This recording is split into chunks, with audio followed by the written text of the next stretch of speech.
Hey everybody, today I'm going to be playing Stardew Valley a little bit different. I'm only going to be able to leave my farm once a month and twice in the winter season. Now I got the inspiration for this series from a YouTuber called Call Me Kevin, but I wanted to add my own little spin on the idea and make it more interesting for me to play. I also chose to be able to go to the events whenever they happen, so that I could unlock the cool things you get from them. Now the goal of this is to finish the community center and possibly get married to one of the characters, depending on how long that will take, given the restrictions I have. So let's get into it. I'll be choosing the beach farm, because with the beach farm, I'll be able to fish and make extra money, and when you can only leave your farm once a month, fishing will be pretty important for multiple reasons we can get into later. The first thing I did was grab the free 15 parsnips you get, and I went outside to get to work. I needed to clear out some space for my crops, and I cut down some trees for a chest. Then I spent the day cutting fiber down to get mixed seeds. They're gonna help me out this first season. I ended it off with 5 mixed seeds, then I planted out the parsnips and watered them. I accidentally overexerted myself on day 1 though, so on day 2 I could only water my crops and cut down a few more trees. I did get level 2 foraging overnight though. Now I'm planning on getting into town on day 5 to buy potatoes, so that I have some extra cash for strawberries on day 13 during the egg festival. On day 3 it was raining, so I finally had time to plant these 5 mixed seeds,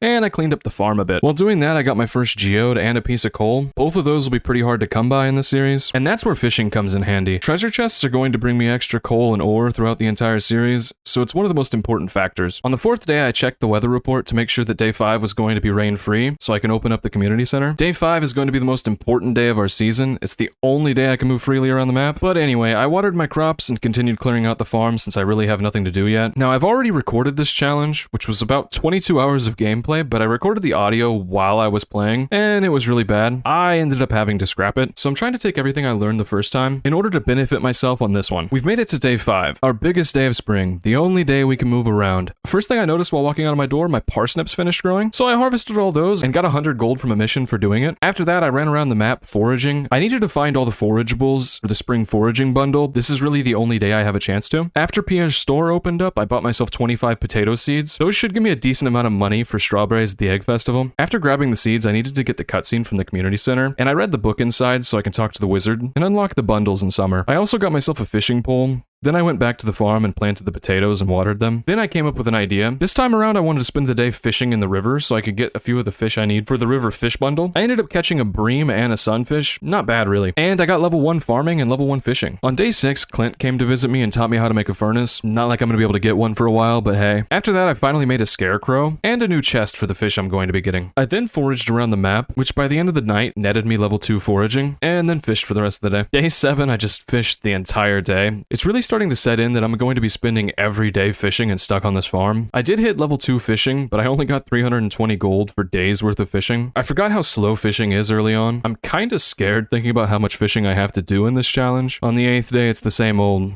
just fishing. Then on the 9th day, I broke the cycle. I cut down a few trees just to break up the monotony. I awoke on day 10 to some rain, so I didn't have to water anything, and I could fish all day. Hooray. The amount of seaweed that I'm getting is actually ridiculous. I have 27 so far, which is like triple the amount of fish I've gotten. I guess I won't have to worry about energy in the future. I ended up getting an eel, which I'm really glad about, because now I don't have to worry or feel pressured about getting one when it rains. I ended the day off with level 3 fishing and 600 gold. Things should start speeding up soon. On day 11 of spring, all my potatoes I planted finally finished. We should be getting a decent amount of money from these. I'm aiming for 80 strawberries on the 13th. It may be tough to get there, so I really need to start fishing a lot. I got a nice treasure chest here. I'm up to 12 copper ore now. Not that far off from a furnace, I only need 8 more. I'm not sure if I'm going to be able to buy much ore come summertime. I hope I can. I'll need to make a lot off these strawberries though. I'd also like to get a coop and start working towards sprinklers. Ended the day off with level 2 farming and level 4 fishing, which unlocked me the recycling machine. That's going to be really important for this series. It gives me extra iron and coal for the trash that I get from fishing. Ended up making 3,500 gold today too. On day 12, Marnie showed up and brought me this cute little cat. I ended up naming it Prisoner because I want him to feel as trapped as I do. I also decided to sell some of the resources I've been gathering today so I can have a little bit of extra money for strawberries. And after a long day of fishing, I ended it all off with 8,000 gold in total, meaning I actually made it to my goal of 80 strawberry seeds. I also got 11 seaweed today. 11 too many if you ask me. Day 13, the day of the egg festival. Strawberry season, here we come. I decided to give myself a head start and tilled the ground and watered it, so I have time to plant all the strawberries I get. Then my cat randomly jumped. I didn't know it could do that, but I found that interesting. I bought my 80 strawberry seeds, then I ended up kicking some kids' ass in the egg hunt. Got 12 eggs, no biggie. For my hard work, I was given a nice little hat, and then went home and planted all my strawberries. It's now day 14, and I'm officially trapped on the farm for the rest of the month. This is going to be a very lonely 2 weeks, stuck with just the cat. We started off by watering all the strawberries. This is going to be a really annoying daily activity, but we need the money really bad. My goal for fishing will be level 5, maybe level 6, but I won't need the iridium pole that you unlock at level 6. But at the start of summer, I think I'll get myself a fiberglass pole, because the bait will really speed along fishing. Day 15, some of my mixed seeds finished growing, and I actually got a cauliflower finally. Good thing I needed one for the community center. I also just realized I didn't get any green beans at the store. Oops. Salmon berries finally ended up growing on the bushes, so I ran around and collected those. I got 9 before I went back to fishing. I decided to save all my fish from this point on until I get level 5 fishing for the 25% more sale value. Day 16 was a nothing kind of day. Just cut trees down. And day 17 was a rainy day. I spent the whole day fishing, and I ended up getting a treasure chest with a diamond in it, which is really sweet. All in all, not a bad day. Also, I finally got level 5 fishing. On day 18, I sold all the fish that I've been collecting, and I watered the strawberries. Then it's back to fishing, where I ended up getting another treasure chest. This time it had frozen tears in it, and another diamond. I don't know what kind of luck this is, but I'll take it. We ended up making 2,400 gold from all the fish that I'd gathered up to this point, which really isn't much based on how long I spent fishing, but it'll get better over time. Day 19, water, cut tree, fish. Fishing every day takes so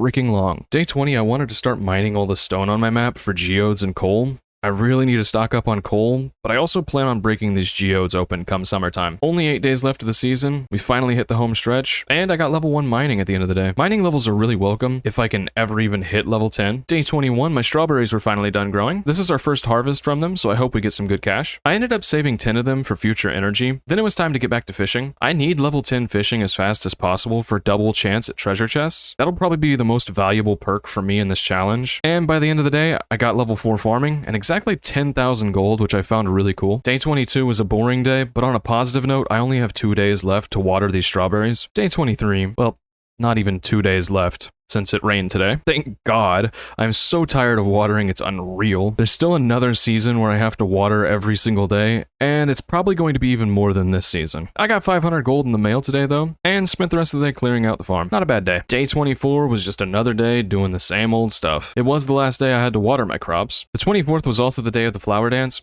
I didn't end up going because I haven't been able to leave my farm, so for sure no one will dance with me. I don't like dancing anyway.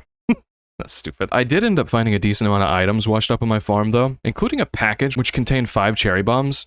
Those will definitely come in handy for mining. We want to run through the mines as quick as possible. I also started clearing the only spot on my farm that I can use sprinklers. Level 3 foraging. Now we can make tappers. We just need copper. Oh, and a furnace. Day 25 was the first day I didn't have to water anything, which made me feel so freaking free. During this, I got really tired of clicking 80 times every morning, first thing, waking up. At the end of the day, I got level 5 farming, unlocking the perk tiller, giving me 10% more money for my crops. Well, actually level 6, unlocking quality sprinklers, and level 6 fishing, which is one of the last goals of the season. At the end of the day, because of the strawberries I got, 11,000 gold. Summer's going to be really good, I can already feel it. On day 26, Demetrius showed up and I took the fruit bats, and I'm tired of fishing, so I just slept. Day 27, still tired of fishing, I just cleared the farm. Gotta get rid of all these trees, and there are so many on the beach farm. Now we've made it. The final day of spring has arrived, day 28. Tomorrow will be one of the few days of the year that I can actually travel around and do anything I want to. My God, was this month a long month. I have a feeling the future ones will be a lot longer, like a lot longer, but also more fun. I really enjoyed playing this challenge, even if it was for the second time. It's a really great way for me to mix things up, and it's also pretty relaxing just sitting on the farm thinking up plans and